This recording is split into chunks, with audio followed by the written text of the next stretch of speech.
You know, it's a peculiar thing. The moment when a narcissist finally utters the words that signal their defeat. It's a rare, almost imperceptible crack in the armor of someone who has spent their entire life avoiding vulnerability, deflecting blame, and controlling perception. Because make no mistake, narcissists don't lose easily. They twist, they manipulate, they lie.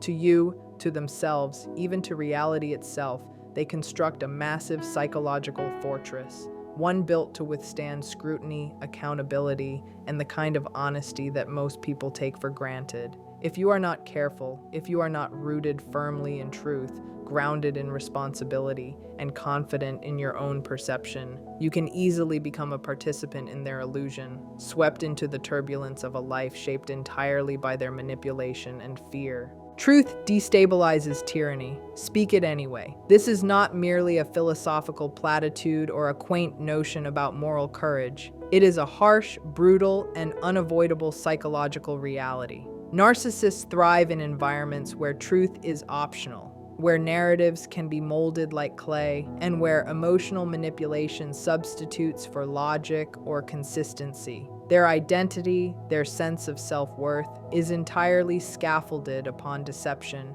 Deception about who they are, how others perceive them, and the consequences of their actions. When you introduce truth into that carefully constructed structure, it behaves like a solvent, dissolving the foundations they have so painstakingly laid. And this is why truth is dangerous, not just to them, but sometimes to you, because the ripples of their unraveling can be intense, unpredictable, and profoundly destabilizing. People do not always appreciate how powerful truth really is. It is not merely a collection of facts or a rigid insistence on what is right or wrong. It is a principle of alignment, a mechanism by which perception and reality converge. When you speak truthfully, you are not merely making a statement. You are creating conditions for genuine strength. Strength that does not require domination, pretense, or the subjugation of others. Narcissists, in contrast, survive on delusion, thriving in the uncertainty and chaos they cultivate around themselves. Their survival depends on others doubting their own judgments, questioning their own experiences. This is why, to them, truth is combustible. When introduced, it ignites a reaction as volatile as striking a match in a room full of gasoline, a spark that exposes their vulnerabilities and threatens the entire machinery of their identity. The temptation in these moments is immense, almost primal, to retreat, to bite your tongue, to doubt yourself because their resistance can feel like a tidal wave of hostility.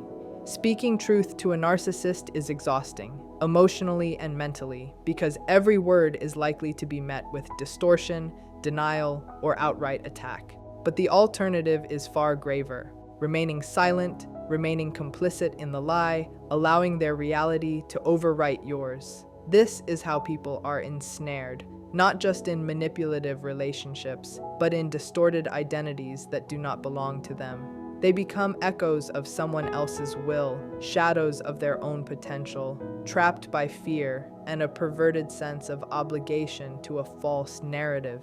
Speaking truth, therefore, becomes an act of liberation, not just for you, but for the integrity of your own experience. When you choose to speak clearly, deliberately, with discipline, something profound occurs. You may not change the narcissist, they rarely change, but internally, within yourself, a seismic shift begins. You are no longer afraid. You are no longer playing their game. You have extricated yourself from the delusion and reclaimed agency over your perception and judgment.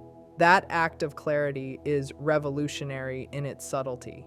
To say simply, "That is not what happened," or "I do not accept that version of reality," may appear minor, but to the narcissist, it is seismic. Their carefully maintained control falters. The machinery of their manipulation grinds, sparks, and resists. In that resistance lies the proof of your power and the fragility of their facade. Tyranny, particularly psychological tyranny, cannot endure prolonged exposure to observation grounded in truth. Narcissists rely on uncertainty, chaos, and ambiguity because it allows them to reconstruct the world according to their desires. But when you consistently speak and act from clarity, you become a fixed point in that storm, a lighthouse cutting through the fog. You are no longer disoriented, no longer manipulated, and the fact that you see, and even worse, that you articulate what you see, becomes intolerable to them. Their reactions may be dramatic: attacks, attempts to discard you, gaslighting, or doubling down on their version of reality. But regardless of their response, the damage to their illusion has already been done.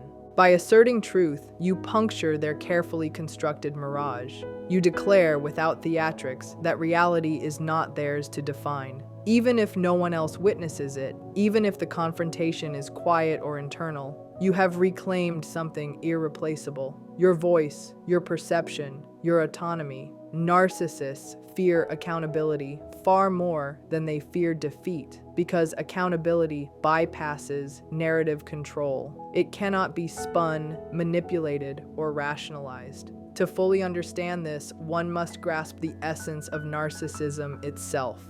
It is not vanity, arrogance, or mere self-obsession. It is a defensive fortress built around a fragile, wounded self, a psychological construct designed to shield vulnerability and shame from both the self and the world. This is why even gentle, rational attempts to hold a narcissist accountable are often met with disproportionate rage, denial, or deflection. It's not that they are unaware of what you are saying. In many cases, they understand it all too clearly. That knowledge is precisely what makes their reaction so intense.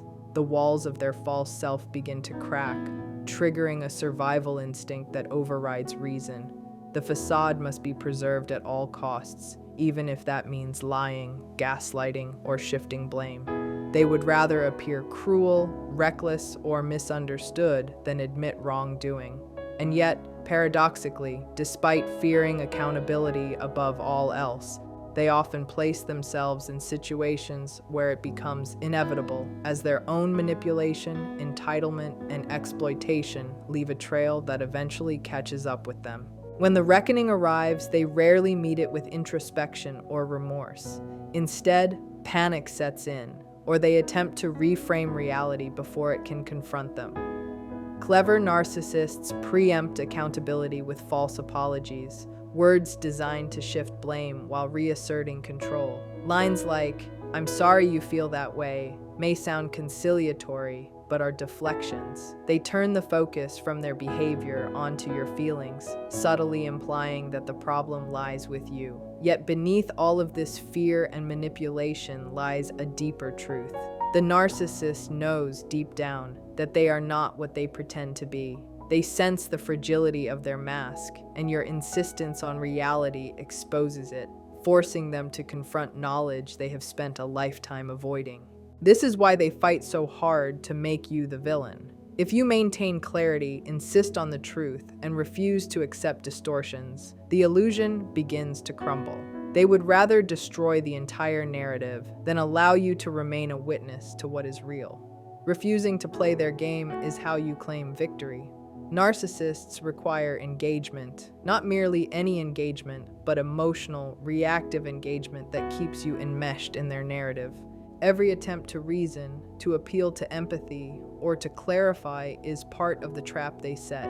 The moment you react, explain, or defend, you validate the structure of their control. The game is sustained by your participation, by your investment in their shifting, chaotic reality. The real shift occurs when you disengage, not with rage, not with passive compliance, but with disciplined neutrality. You do not stop speaking. Rather, you speak from clarity, not emotional reactivity. A simple assertion such as, "No, that's not true," spoken calmly, disrupts the dynamic entirely. You stop justifying, stop pleading, stop chasing validation, and in that absence of reaction, the narcissist loses the control they so desperately need. They expect resistance, anticipate confusion and outrage, but when you remain unshaken, the power begins to shift. You reclaim your internal state. Your peace, your focus, and your sense of self are no longer up for negotiation. That refusal to orbit them destabilizes their entire psychological framework. You will notice the behavior shift. They may escalate provocation, double down on victimhood, or accuse you of coldness, manipulation, or detachment. It is a desperate attempt to pull you back into the orbit of their chaos. This is the test: to remain unreactive, to observe without engagement, and to hold your ground without feeding the narrative they are desperate to control. Walking away from reactive cycles may feel unnatural, like surrender, but in truth, you are not relinquishing clarity. You are abandoning chaos. The endless loop of trying to reason with someone who thrives on confusion comes to an end. Disengagement preserves your integrity, protects your energy, and fortifies your sense of reality against their manipulations. Integrity, in this context, is a mirror. Your consistency, your commitment to truth, and your refusal to compromise your values silently indict the narcissist without confrontation or accusation. They may recognize it, may even superficially admire it, but it threatens their sense of control. Narcissists rely on instability, manipulation, and gradual erosion of boundaries to maintain influence. When your words align with your actions, when your limits are enforced without compromise, their usual tactics fail. Guilt, flattery, threats, or provocation no longer succeed because you are anchored in a principle, a center of gravity that cannot be manipulated. Your integrity makes you untouchable, and that realization infuriates them.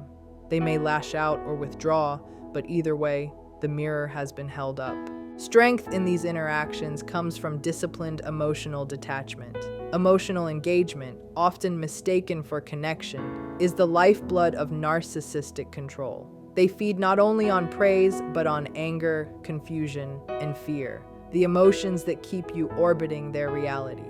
Detachment is not coldness or apathy. It is clarity. It is refusing to allow their chaos to redefine your truth. You can witness, you can assert, you can speak, but without reactivity. That is where power resides, in maintaining integrity, in holding the line of your perception and values, and in letting the narcissist's manipulations reveal themselves rather than being drawn into them. Emotional neutrality is your liberation and their ultimate frustration. It's the conscious choice to observe without being absorbed. It's the decision to protect your emotional space, to hold it sacred, refusing to let it be hijacked by someone else's chaos. This takes discipline because narcissists are masters of provocation. They know precisely which words ignite guilt, reopen old wounds, and awaken insecurity. The moment you react, they gain leverage. Suddenly the focus shifts. You are the one on trial. You are too sensitive, too dramatic, too reactive. The manipulation continues unchecked, a subtle but relentless war on your perception. Disciplined emotional detachment is your defense, a structure of internal boundaries. It allows you to recognize when your nervous system is being triggered and choose not to follow that impulse blindly. Detachment requires patience and awareness. You may feel the urge to argue, to defend, to correct the record, to prove your point. That rising anger is natural, yet it is precisely the currency the narcissist trades in, the fuel that sustains their control. By choosing not to spend it, by holding the pause between stimulus and response, you reclaim your power. That space is where your strength begins to coalesce, where clarity overtakes confusion. Narcissists hate this because they crave drama, not resolution, spectacle, not silence. When you refuse to perform, when you remain centered and unreadable, you disrupt their predictable patterns. Their panic grows because you are no longer a map they can navigate. You are autonomous, and that is threatening. Detachment does not mean immunity to pain. It does not erase betrayal, loss, or grief. Rather, it means choosing where and how to process emotions safely, away from the arena where they are thrown like weapons. You create space for reflection, alone or with people who honor your reality, where your mind can breathe and your responses can be measured. You learn to distinguish between reaction and response, to act from wisdom rather than woundedness. Initially, it is a struggle. Old patterns of explanation, defense, and justification pull you back into reactive cycles. Yet each time you hold the line, each moment you choose composure over chaos, your detachment strengthens. You cultivate resilience, not indifference, and reclaim ownership over your emotional world. This clarity reveals patterns. Manipulations once invisible become obvious, the endless cycles of chaos recognizable. You see how often you were pulled into battles that served only the narcissist's agenda, dramas engineered to maintain control. With awareness comes liberation. You no longer feel responsible for fixing, explaining, or proving your worth to them. You stop managing their ego and start stewarding your own peace. When a narcissist finally utters a phrase like, "Maybe you were right," it is not a gift of self-awareness or morality. It is evidence of a shift in power. It signals the collapse of the dynamic they once controlled, the dissolution of their dominance over your perception and autonomy. Such admissions are rarely straightforward. They may arrive as sarcasm, veiled bitterness, or backhanded compliments. Yet, if you listen closely, they reveal an undeniable concession, the recognition that the version of you they once controlled no longer exists. You are no longer entangled, dependent, or reactive. You have stepped outside the drama and reclaimed agency over your reality. The narcissist may attempt to use the admission to lure you back into old patterns, but the truth is, it marks your transformation, not theirs. It is a reflection of your emancipation, the undeniable proof that clarity and integrity can disrupt even the most entrenched manipulative dynamics. Why do some narcissists behave with indifference, even cruelty, after inflicting harm? The answer lies in their preoccupation with image. They prioritize perception over integrity, constructing an inflated identity to shield themselves from shame, vulnerability, and feelings of worthlessness. The harm inflicted is secondary to the preservation of their curated self-image. When confronted, they protect the mask rather than repair the relationship.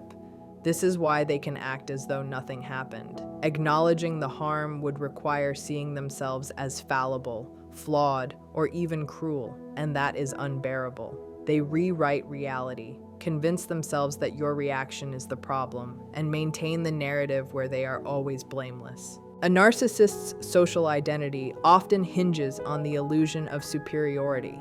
Publicly, they may present as ideal partners, friends, or colleagues, while privately devaluing and dismissing those closest to them. This creates a split between public and private selves, allowing them to act without conscience while maintaining admiration elsewhere. The cost is profound, a growing emotional hollowness and disconnection from authenticity. Integrity, confronting discomfort, acknowledging harm, and choosing to improve, is perceived as a threat, not a virtue. Narcissists often fully understand the damage they cause, but justify it through entitlement and superiority. You hurt because you misunderstood. You protest irrationally, and any reflection on their wrongdoing is dismissed as irrelevant or exaggerated. At the core, narcissists treat interactions as performances. They constantly monitor how they are perceived, checking the mirror rather than opening a window. Every conversation is strategic, aimed at maintaining an image of power, intelligence, and blamelessness. Any challenge to that image, such as being confronted for harmful behavior, triggers defensive mechanisms rather than genuine self-reflection. They rewrite narratives, rationalize, and manipulate to preserve the mask. Acknowledging fault would force them to confront moral fallibility, which is incompatible with their self-image.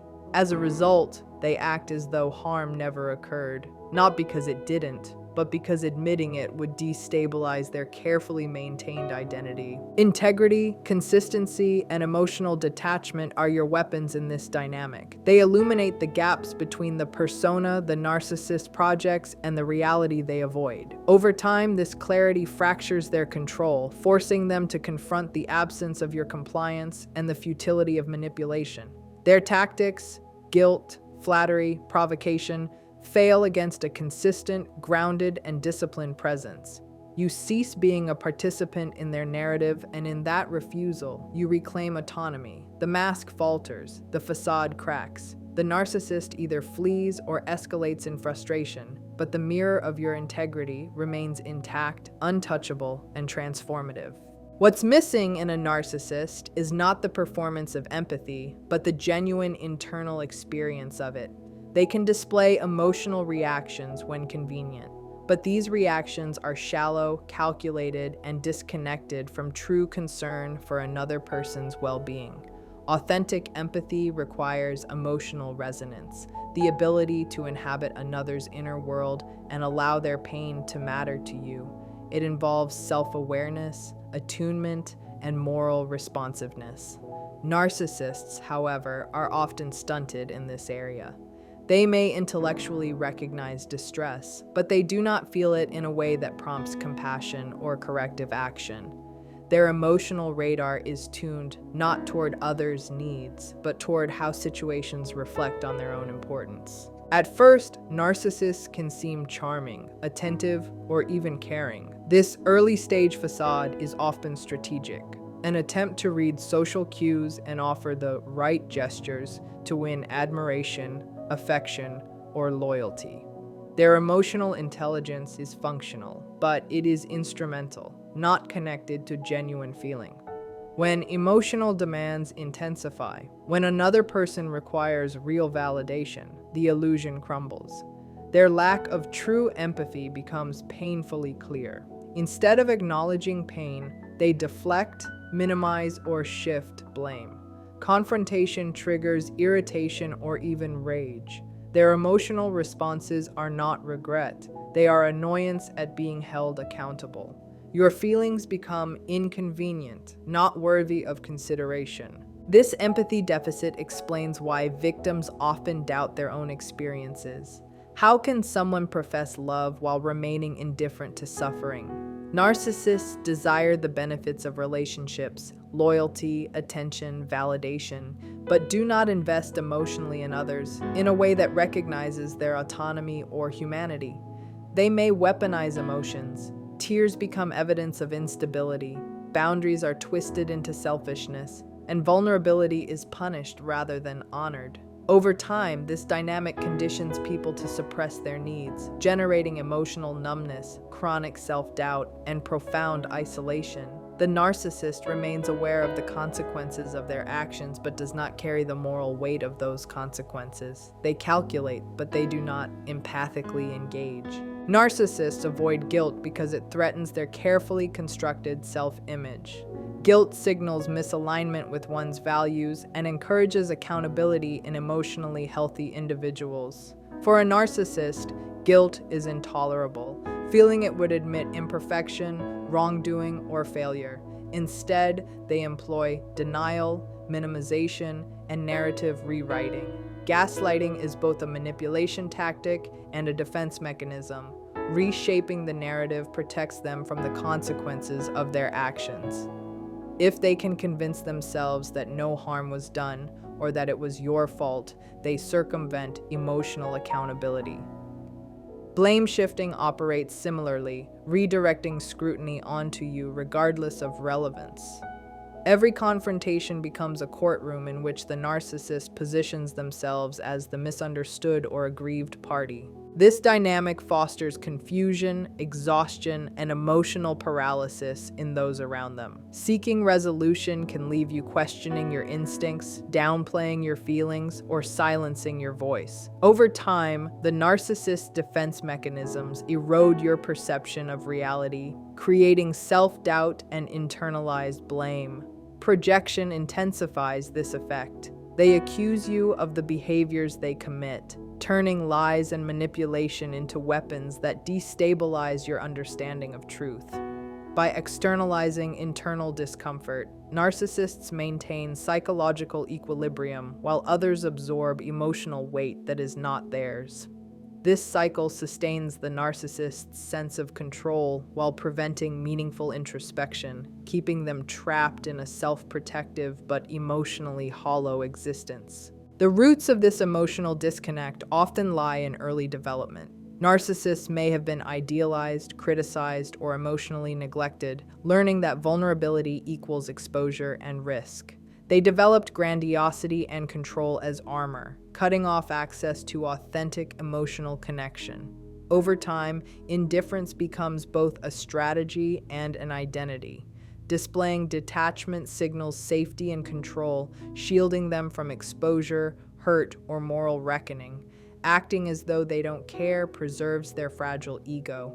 Genuine guilt or empathy would force recognition of the harm they cause and the suffering of others, intolerable outcomes for a psyche reliant on superiority and blamelessness. Emotional detachment also serves a functional purpose. It maintains dominance in interpersonal dynamics. Emotions demand engagement, compromise, and presence, creating unpredictability that threatens the narcissist's desire to control. By disengaging, remaining aloof, or presenting as rationally indifferent, they retain power. Their calm exterior contrasts with the distress or vulnerability of others, producing a power imbalance in their favor. This self-protective mechanism may include self-deception, convincing themselves they are unaffected even while suppressing anxiety, shame, or fear. Their detachment prevents introspection, reinforcing cycles of avoidance, inauthenticity, and relational disconnection.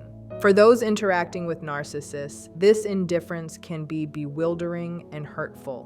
When someone you care about harms you without acknowledgement, it's natural to question your own significance or the validity of your emotions. But this is a defense. By refusing to validate your experience, the narcissist preserves their sense of control and shields themselves from internal collapse. Their reliance on external validation is relentless.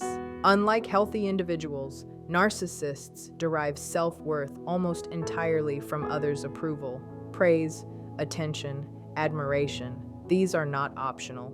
They are essential. Emotional detachment, performance, and manipulation sustain their fragile identity and maintain the illusion of power. Narcissists depend on validation as a psychological lifeline. When they don't receive it, they feel anxious, threatened, or even enraged. Validation provides a temporary high, a fleeting sense of importance, desirability, or superiority. It temporarily salves the inner void they are constantly trying to escape. To maintain this state, narcissists carefully curate how they are perceived. They craft personas that project success, confidence, charm, or even vulnerability when convenient. Everything is a performance with the goal of gaining admiration and avoiding rejection. Exaggerated accomplishments, name-dropping, conversation domination, or playing the victim are all tools to ensure the spotlight remains on them. Behind this theatricality lies profound insecurity. Eventually, your role shifts from partner to caretaker of their illusion. You are expected to uphold behaviors that align with their story, how you speak, act, or even present publicly. Your identity becomes a tool in maintaining the narcissist's false narrative. Isolation deepens as the contrast between public perception and private reality widens. Your thoughts and emotions are systematically discredited, and you begin to internalize the distortion, performing for others and for the narcissist to preserve appearances. The line between your authentic self and the role assigned to you blurs, making the illusion easier to sustain than confront. Freedom begins with recognition. It is not about immediate confrontation or escape, but listening to your inner voice. Your anxiety, sadness, and intuition are valid. They are signals that something is wrong. Naming the manipulation, erasure of your identity, and hollow intimacy shifts the center of gravity back to you. Patterns emerge. You see how your role served the narcissist's secret and how every contradiction or manipulation reinforced their facade. Grieving the relationship and the parts of yourself buried in compliance is essential. In that grief lies movement, small acts of saying no, questioning, refusing to apologize for your feelings, and remembering your truth. Each recognition of the role you were forced to play is a step toward reclaiming agency. You begin to distinguish between performance and self. You restore boundaries, assert needs, and rebuild trust in your perceptions.